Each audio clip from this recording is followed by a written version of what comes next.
ఎదురీదిన నిజమేదో తేలునా నిమిషం నిమిషం చితిలా ఎగసే బతుకే బరువై నరకం చూపేలే చెలి సాయాన్న ఓ మాట నిన్నడిగిన బలి చేశావు తన జన్మ ఈ తీరునా చితిలో పొర్లినా తను నీ కందునా గతమంటూ జపిస్తే తగునా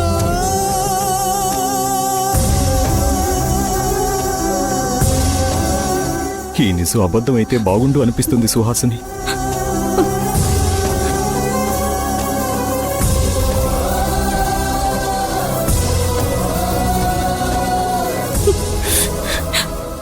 నువ్వు ఈ లోకంలో లేవనుకుని ఒకప్పుడు బ్రతకగలిగాను.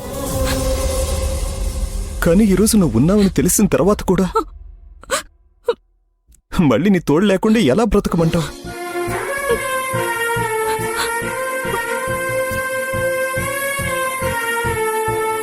పైగా మన ప్రేమకు గుర్తుగా మనకంటూ ఒక జ్ఞాపకం ఉంది. ఇంట్లో పరిస్థితులను బట్టి ఆ బిడ్డకి తండ్రి అని నేను చెప్పుకోలేను.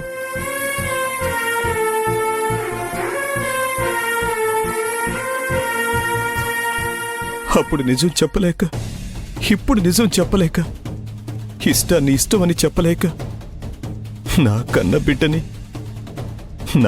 బిడ్డని చెప్పుకోలేక ఏంటి సుహాసిని నాకీ బ్రతుకు?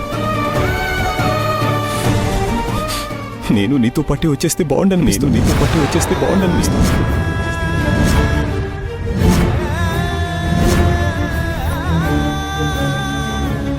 అనయ్య, ఏంటా మాటలు?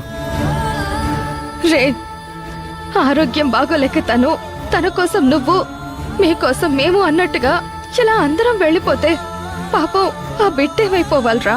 దాని గురించి ఆలోచించరా?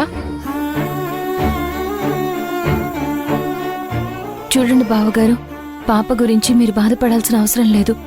మేం చూసుకుంటామని చెప్పాం, మీరు చెప్పాల్సిన అవసరం లేదు. ఈరోజు మీ మనసుకి తెలుసు తను మీ పాప అని. అది చాలు తనకే కష్టం రాకుండా చూసుకోవడానికి. కానీ సుహాసిని గారితో పాటు మీరు వెళ్ళిపోవాలనే ఆలోచన చేస్తే మాత్రం ఖచ్చితంగా ఆ పాప అనాథైపోతుంది.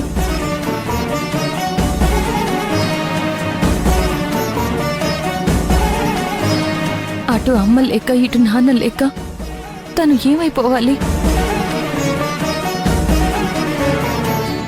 తాత్కాలికంగా మేము అమ్మ నాన్నలం కావచ్చు, కానీ ఏదో ఒక రోజు తనకి నిజం తెలియకుండా ఉండదు కదా. ఎల్లకాలం తను పసిబిడ్డ ఏమీ కాదు కదా బావగారు. నా ప్రాణం నా కోసం వెతుక్కుంటూ వచ్చిందని సంతోషపడ్డాను. కానీ ఇలా వెళ్ళిపోతానని చెప్పడానికి వచ్చిందని నాకు తెలీదమ్మా.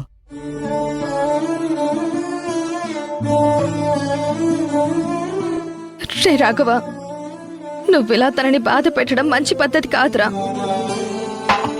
ఉన్న 4 రోజులు తనని సంతోషంగా ఉండేలా చూసుకుందాం. అందుకే కదా ఆ రోజు నువ్వు తనని బయటికి తీసుకెళ్తానన్నా కూడా వద్దు అని చెప్పాను.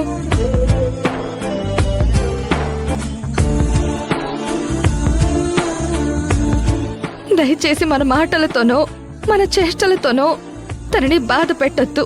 తన ఆనందం కోసం ఏం చెయ్యాలో అది చేస్తే చాలు, తను సంతోషపడుతుంది. ఏం చేస్తే పోయేటప్పుడు కూడా తను సంతోషంగా వెళ్తుందో అది ఆలోచించరా.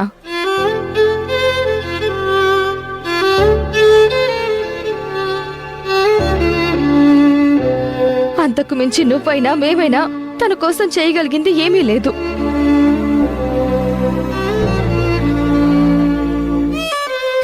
రమ్మని పిలుపు ఎప్పుడో వచ్చింది. తీసుకుని వెళ్లాల్సిన వాళ్ళు రావడమే ఆలస్యమవుతుంది. వాళ్ళొచ్చిన రోజు తను వెళ్లే విషయం కూడా తను చెప్పలేదురా.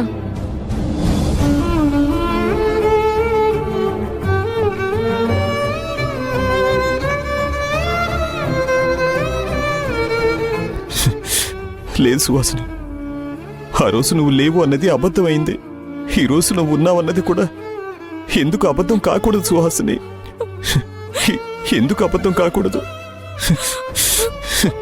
సుహాసిని, ఎక్కడ ఎక్కడ ఎక్కడ ఎక్కడ నీ ప్రేమ? ఈ ప్రశ్నకు బదులుంటే చెప్పమ్మా. ఆ, ఎందుకు ఎందుకు ఎందుకు నీకీ మొండితనం ప్రేమ? నాకు దూరం అవ్వడమే గెలవడం.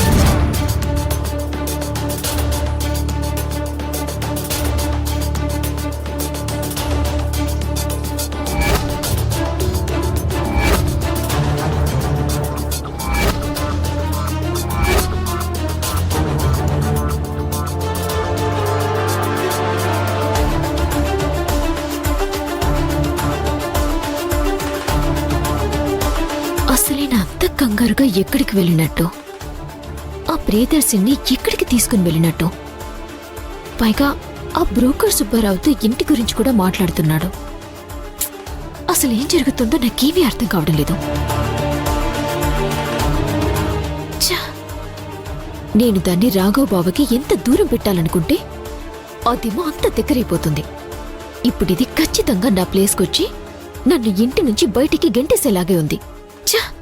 అసలు ఇదెక్కడ తగులుకుంది నా ప్రాణానికి, నా కర్మ కాకపోతే.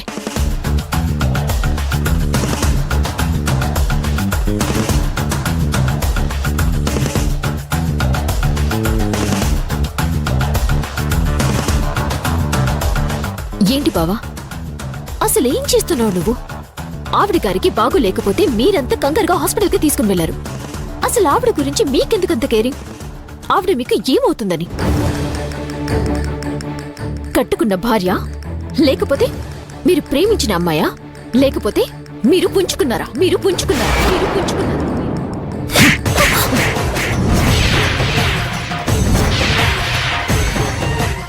ఇంకొక్కసారి తన విషయంలో నోరు జారావంటే నిన్ను ఇక్కడే పాతేస్తాను. నేనిప్పుడు నిన్ను కొట్టానని మా అమ్మ వాళ్ళ దగ్గర చెప్పుకున్నా, భూమి దగ్గర ఏడ్చిన మహా అక్క దగ్గరికి వెళ్ళి బాధపడ్డా. ఆఖరికి ఆ దేవుడే దిగొచ్చినా సరే నేను ఊరుకోను. ప్రియదర్శిని గురించి ఒక్క మాట నువ్వు చెడుగా మాట్లాడినా నేను ఒప్పుకోను. అర్థమైందా?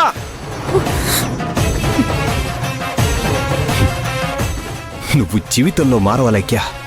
ఎప్పుడైతే నువ్వు నీ నోటిని అదుపులో పెట్టుకుంటావో అప్పుడే నీ జీవితం బాగుంటుంది.